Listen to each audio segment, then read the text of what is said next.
Hey y'all, it's Bailey with Reclaim Grace, and I am just so happy you clicked on this video. Today, let me just tell you, I was planning to go all out in this video, 5 or 6 projects. I don't know what happened. We got 3, but they're phenomenal. I love all 3 of them, and we're going for dark and moody, vintage inspired vibes.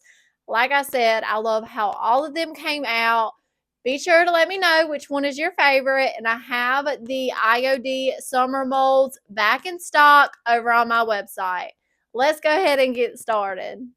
Hey friends, let's get started on our first project. We are going to be using the gorgeous Swans mold. This was actually the first project I started on once I got my hands on this mold, and I'm just getting around to showing it. It's going to be dark and moody vibes. I'm going to use resin this time. I like using this Fabricast resin. It's cheaper than the other brand I see a lot of people using. It works exactly the same. You mix equal parts A and B. You mix for about 20 seconds, and then you really need to work quick. This cures and becomes unworkable in a couple of minutes and is dry in about 5 to 10 minutes. I'm going to use a popsicle stick to make sure all the resin has flowed evenly into all the little nooks and crannies. And then we just need to wait a few minutes and it will be ready to decast.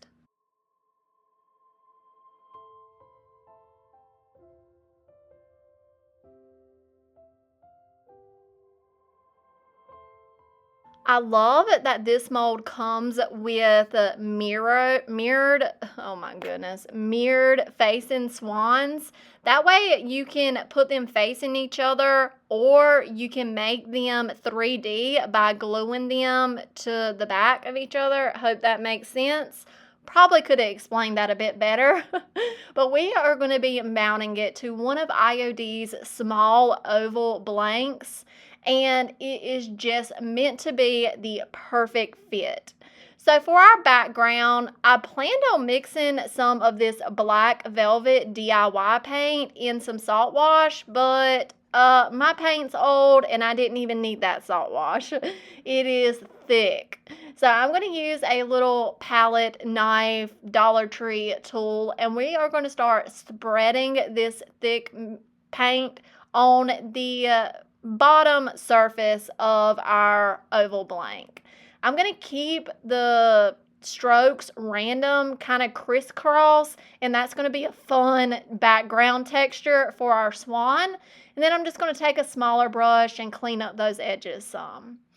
I'm going to use a all-in-one paint to get our swan looking a bright white color. Just one quick coat here was good enough.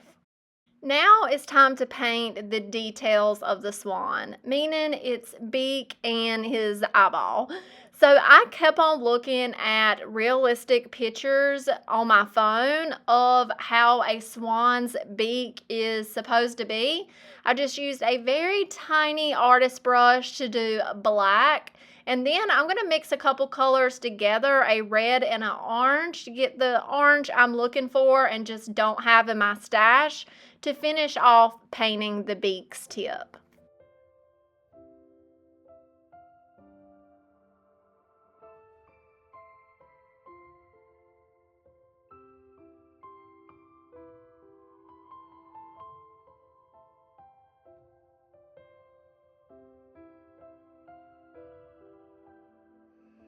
Now let's add some detail to our oval blank using the new Cadre mold.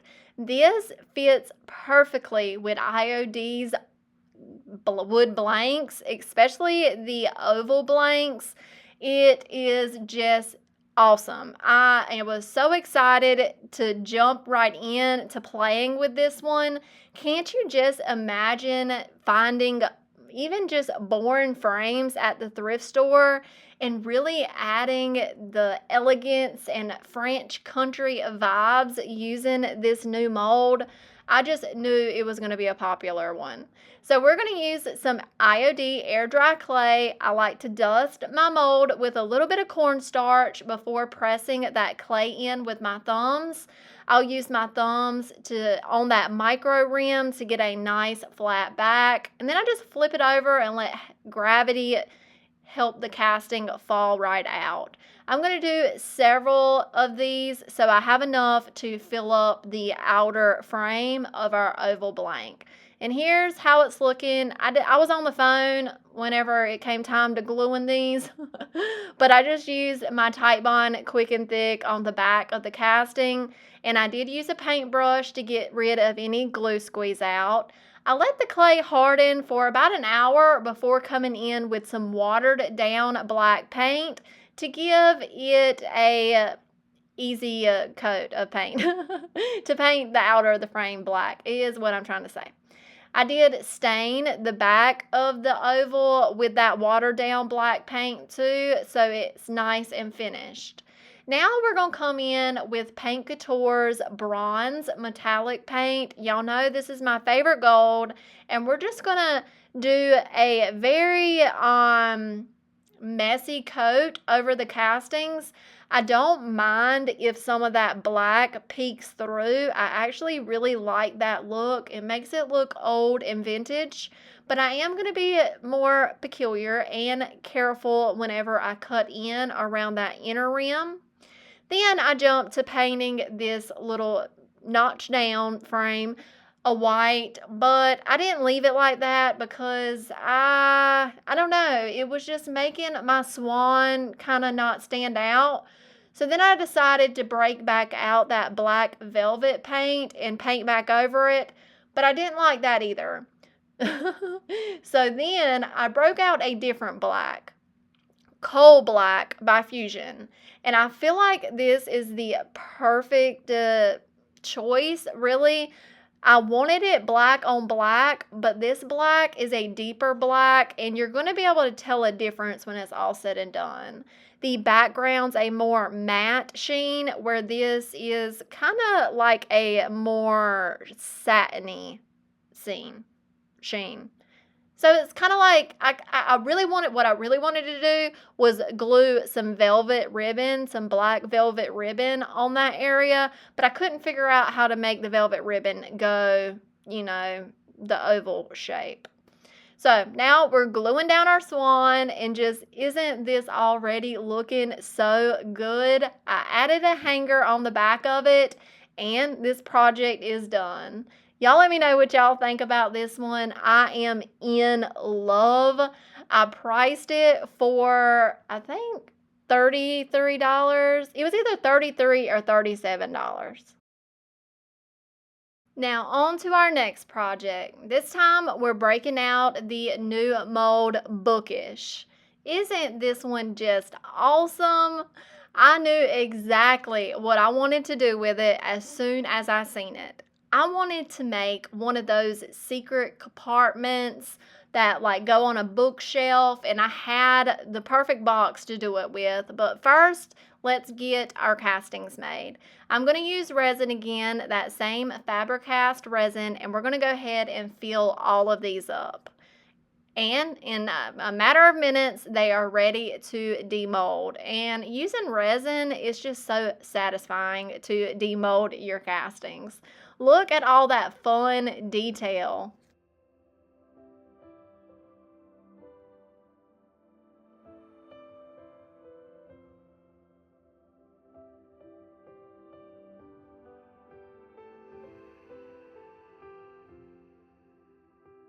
So here's our box. Nothing really special about it. I've had it in my stash a long time, and wouldn't you know, this it fit perfectly.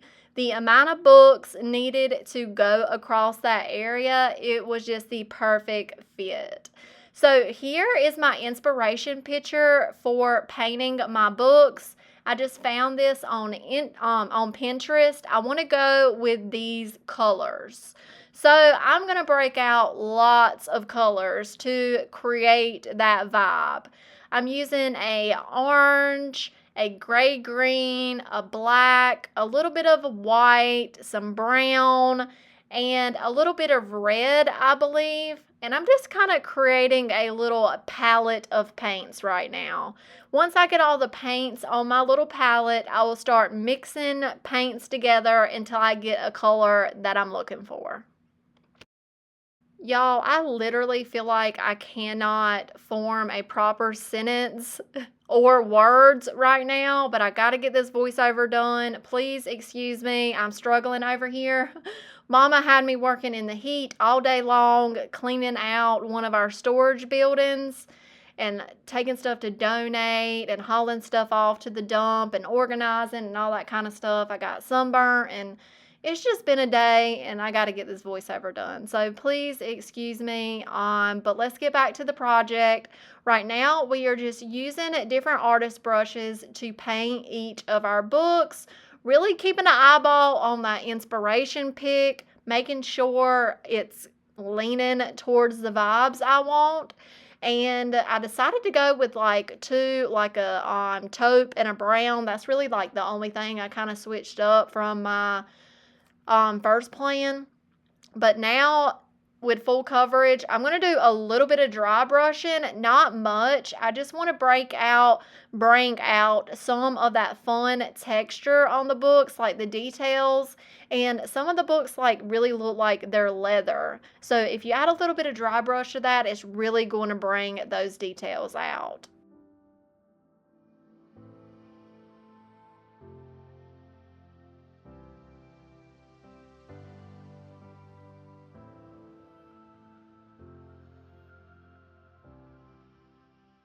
Now let's add some more details. This is one of the new gilded transfers from the summer release, but I'm also breaking out the spring release gilded transfer too, and I'm going to mix and match these until I get these book binds filled up with just gorgeous gilded details. I'm a gold girl, like I gravitate more towards the gold than I do the silver, so I picked out all gold, and the language of flowers fit perfectly on this little book bind. And I'm just gonna cut these apart when I need to, use some of like the straight line borders and kind of cut them off to make a little gilding details. You'll see. Just have fun with it and just keep adding until you like the way it looks.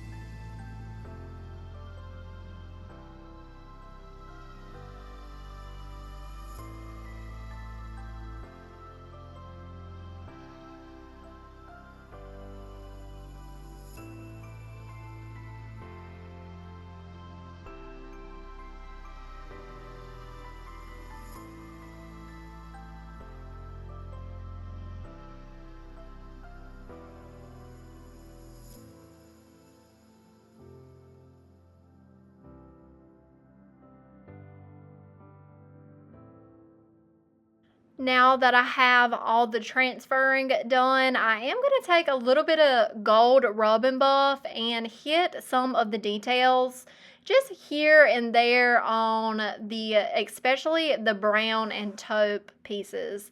I love gold and brown together. It just is perfect. I took them outside and I gave them a seal of a clear coat, because if you wax over like I'm doing right now, that gilded transfer, it will smear the gold sometimes. So I learned from past mistakes, but I did add some aging wax to our book binds. And now we're going to start gluing. I'm going to use some Titebond Quick and Thick. I added too much glue because the book bind the box is shorter than the book bind, so I had to wipe some of that off. But we're just going to get all these glued down, and then I will take a paintbrush and kind of clean up in between the book binds. And that's all for this project. Y'all let me know, what do you think about the Bookish mold and this project? Be sure to let me know down in the comments.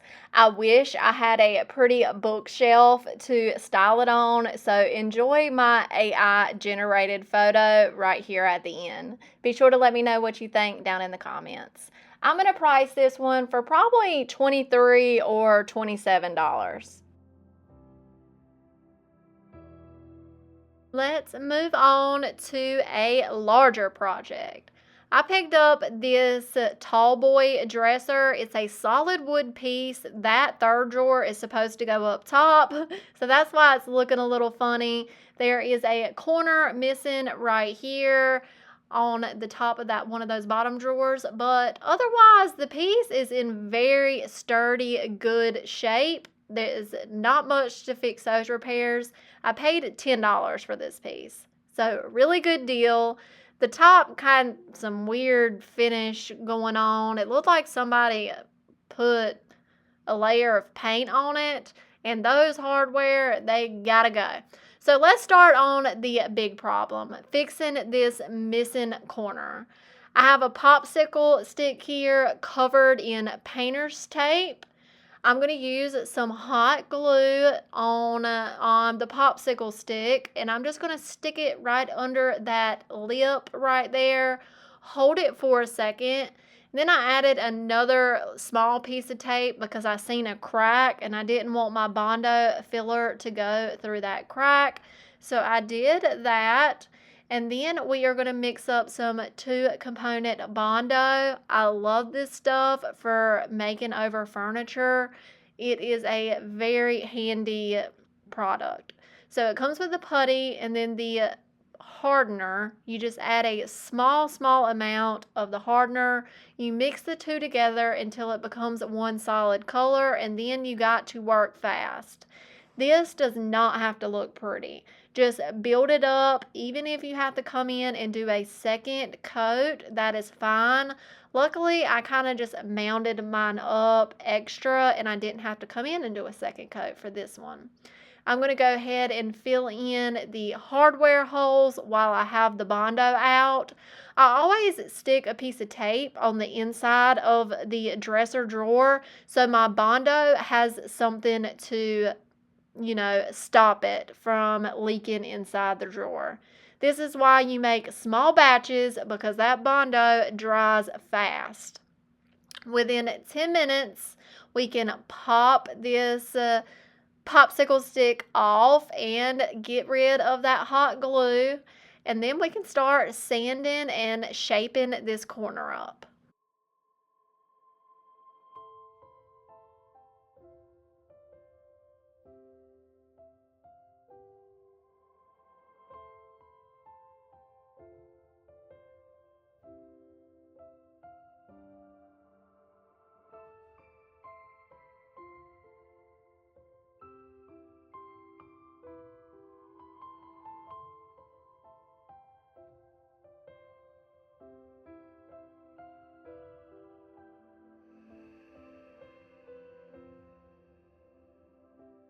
Next, we're going to jump over to the top. I wanted to see how easy it would be to sand this down to bare wood.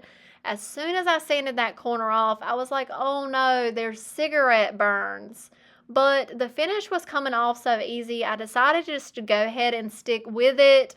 Those cigarette burns, we will try to get out later. Spoiler alert, they do not come out. But that's okay. I think it's fine when it's all said and done. When it comes to the curved details and trying to get that finish off, I like to use a carbide scraper. It comes with different attachments, like different scraping blades that you can add to it to get into different shapes and curves. I think that's really cool. So I'm just going to tighten this blade back up, and then we're going to start scraping this detailed work. And then I will come in and it will be much easier to hand sand that area.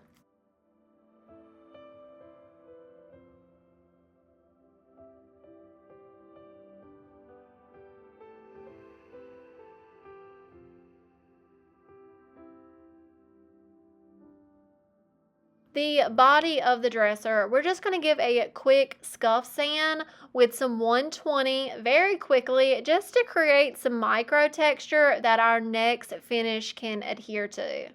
When we get done with that, I'm going to jump down to the front legs.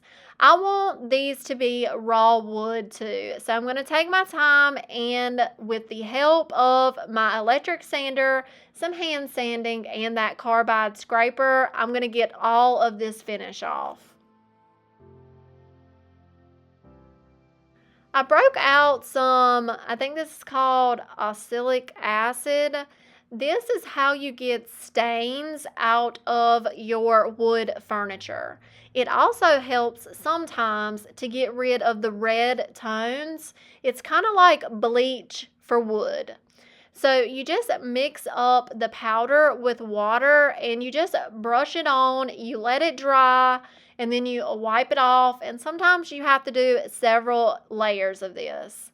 You can see how red this wood is, and you see that stain right there? It completely takes that stain off.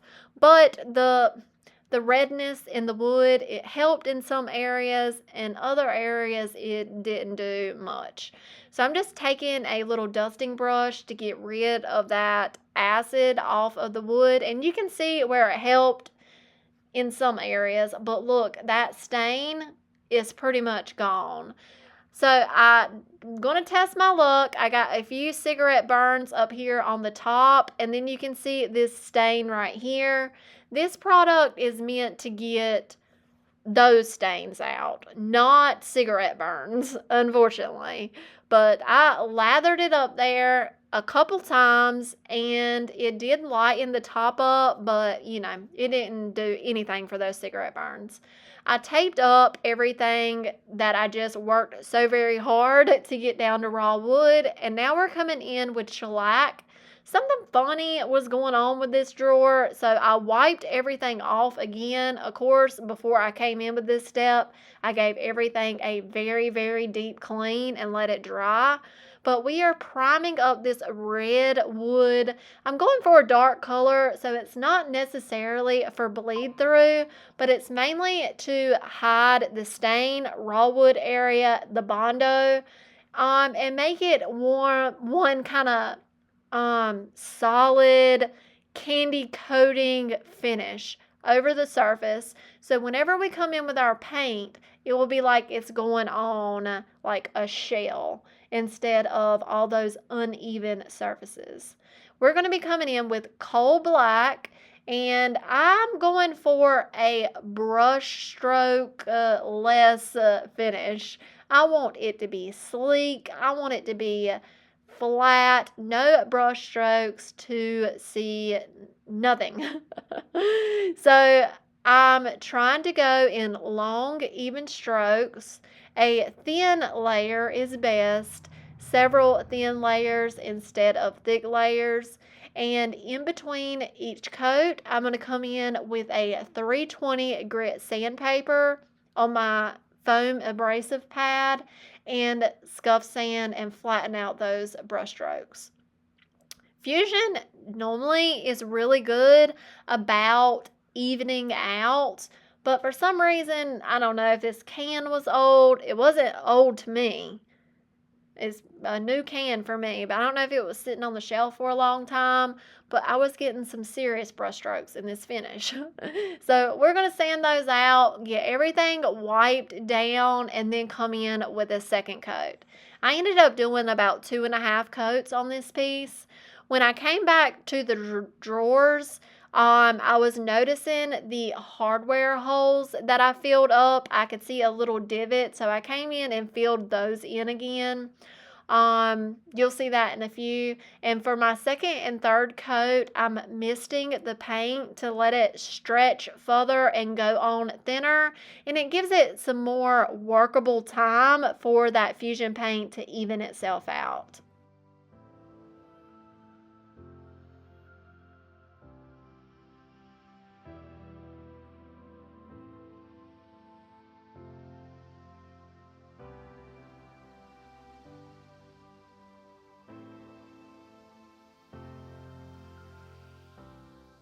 I decided for the raw wood areas, I'm going to do a paint wash. I'm going to use this Dixie Belle chocolate to create my own stain. I would say 4 parts water to 1 part paint is a good mixture. Still mist the wood before coming in, and then we're going to work quickly. We're going to do this whole surface fairly quickly, and then we will come in with a lint-free cloth and wipe in the direction of the wood grain to get any excess paint off. That way you're going to be able to still see that beautiful wood grain, but it's going to hide those red tones and give it some more color up there. I'm going to do the same thing for the base as well.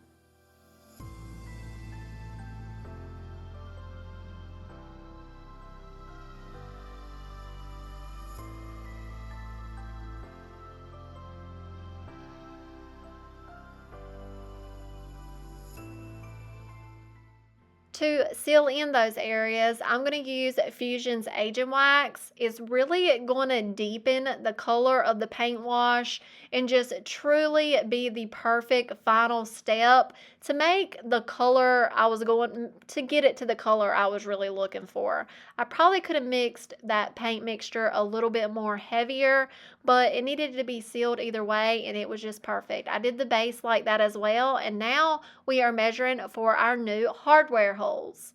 So I'm just finding center both directions. I'm going to use my square to draw a little X.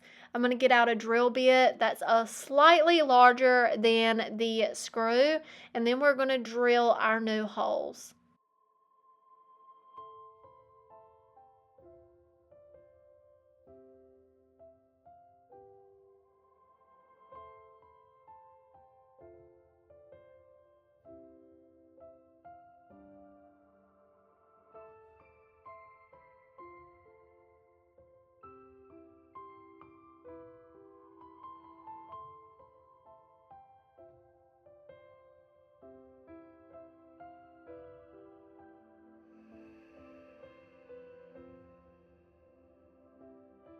Are in the short rows now. We're going to remove that painter's tape and freshen up the inside of these wooden drawers with some Howard's Feed and Wax. Y'all know this is probably one of the best steps you can do whenever you are making over vintage solid wood furniture. It just makes a huge difference to the inside of those drawers. I took this product on the inside of the dresser as well to help those drawers glide in and out better. And then I took the clear wax, and even though Fusion comes with a built-in top coat, I decided to add a little bit of wax to freshen it up and deepen that black color. I just brushed it on and then wiped it off with a lint-free cloth.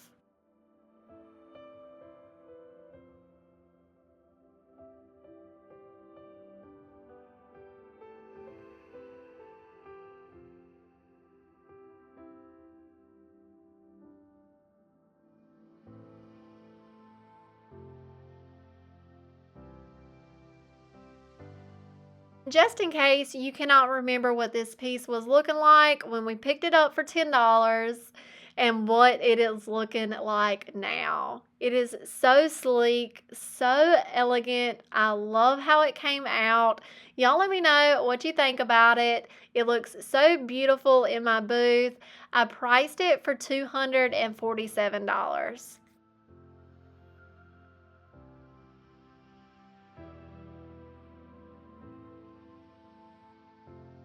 And woo, I got through it. I hope y'all did too, and you enjoyed the projects. That is all I have for y'all today, my friends.